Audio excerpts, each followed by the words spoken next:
let's do it. So we can clearly see that US 500 is still bearish, and of course, nothing changed in just 1 week, right?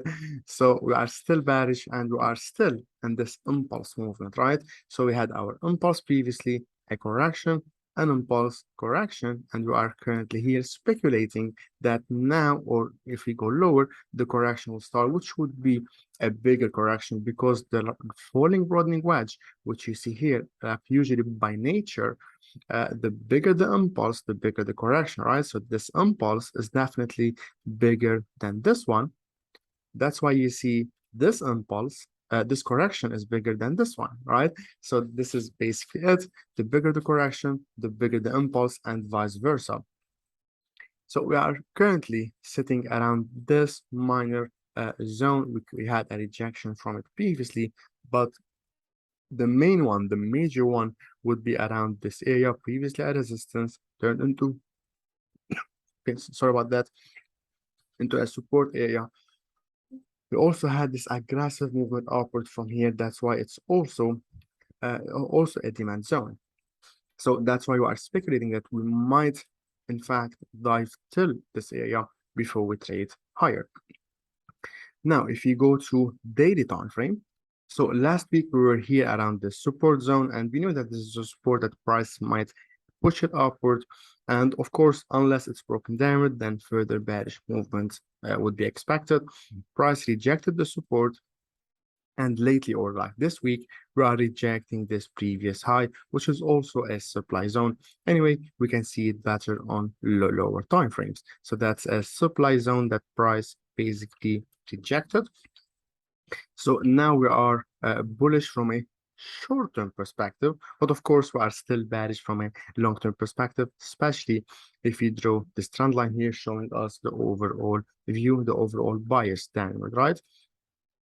But from a short-term perspective, we had our high, a higher low, and a higher high. So we are currently here, we might have a higher low again and trade higher to test this last major high, or even test this resistance before to trade lower. In this case, it would be the deep correction that we were waiting for till around this area here, impulse correction, impulse, and would be in a correction.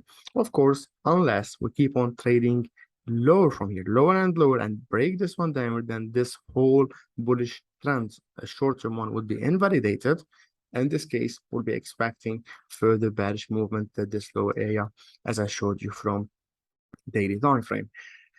So that's basically it. And yeah, this is the view from last week. We drew this one that we were here, and for the bulls to take over, we need to see a break above it. We broke it higher, we traded higher, and so on. So now that's deleted, no longer effective, and that's basically it.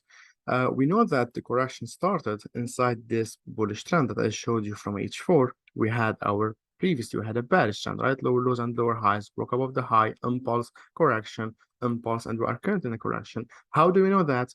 Because if you check this one, impulse, and then we broke below the previous low, traded lower, but couldn't trade lower and make a lower low, instead made a higher low, right? So that's a correction here. But for the correction to start, we need to see a break below a minor low, which is here.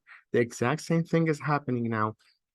We can see it here, just like this one.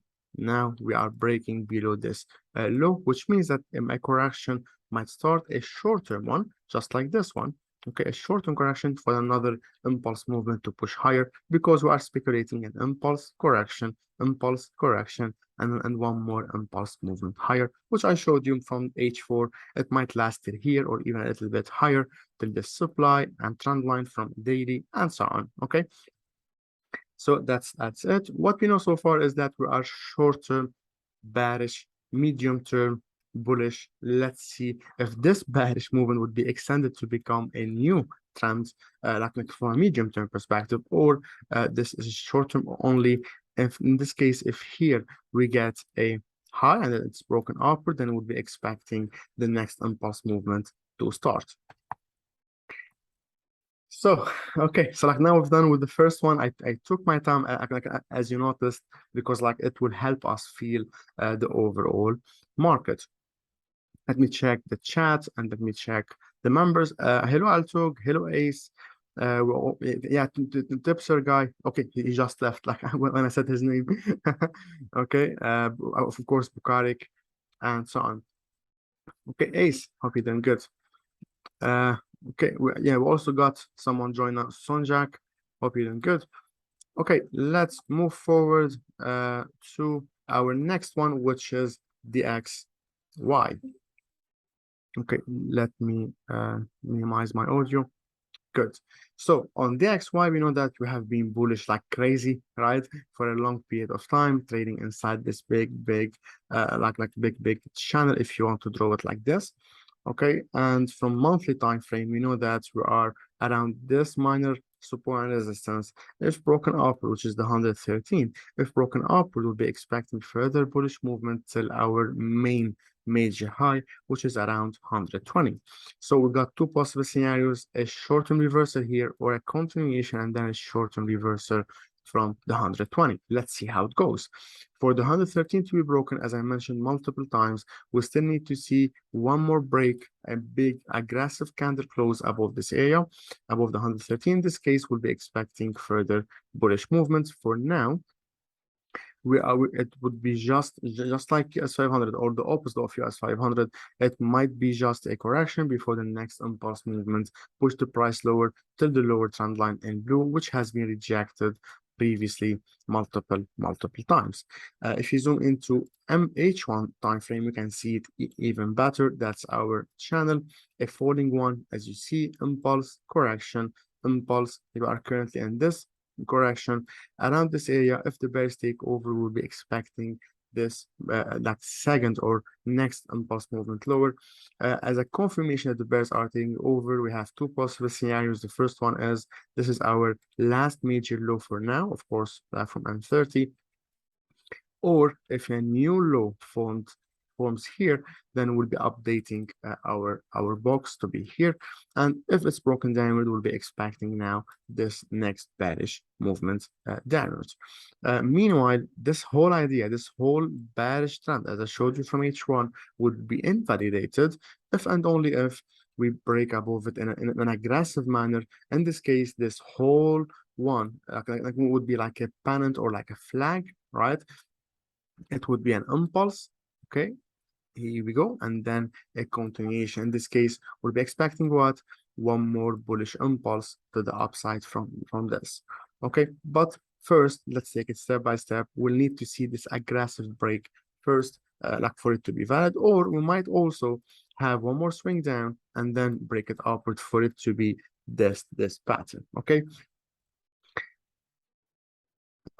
So yeah, that's basically it. Let me see who we got. Okay. Yeah, Ushanna, hope you're doing good. And Tipster guy, welcome on board. So that's it for the XY. Let's see how it goes. Next, we've got USD dominance. Like all of these are just to feel the market, right? So we start from US 500 till Ethereum, just to feel where we currently are and what we are looking for. On USDT dominance, we can clearly see that we have been stuck inside this range. Of course, like due to CPI, we had this big bullish movement, and then crude oil inventories came in. We had this movement back. So, like from a market structure perspective, we know that the bears are like in control more than the bulls, because we got this low here, got broken down, and now we are stuck here. But we know basically that we are more bearish than bullish. But anyway, we then got stuck inside this range. So because if we were really bearish, would be expecting this impulse breaking below this low after this bullish trend. So now we have a shift in momentum, like most probably, or we should have one, and then impulse correction, and the next impulse should be making a lower low. But in fact, it didn't do it. It made a higher low, which means that now we are stuck inside a range. Okay, and you can also draw this one here, so like a non-horizontal support zone. Anyway, we'll see it better on lower time frames. So now what we know in USD dominance, we are currently inside this range, so we might trade lower, higher until eventually this range is broken up or downward. We also got this one, so it might get like smaller, making higher lows or even higher highs, lower highs and higher lows to form like a symmetric triangle. Okay, anyway, let's wait and see what happens, but we don't want a break above this. If you break above it, we'll be breaking above this range and we'll be expecting further bullish movement till around this 8%. Again, we can see it even better from H1. That's a supply zone because we had the aggressive movement downward from this area. So if we break this one upward above this wick from H4, then we'll be expecting this movement till around the upper bound of this resistance, which would be around around 8%, 8.1. So this entire zone is a resistance, but that's the upper bound of this resistance. Now, for the bears to take over here and to trade lower, this is our major support and resistance, as you can see from a short-term perspective from H1, of course. So support here, resistance here, support again, multiple times, resistance here. And now we've got our support. So for the bears to take over, we don't really just need a break below this low, but also below this entire zone for the bears to take over or push lower. In parallel, if we keep on trading higher and break above this high, we'll be expecting further bullish movement. Okay, can't really add much from M30, just like buyers take over, bulls took over, buyers or bulls took over, and now we're waiting for the bears to take over by breaking, as mentioned below this. We'll be expecting a bearish movement.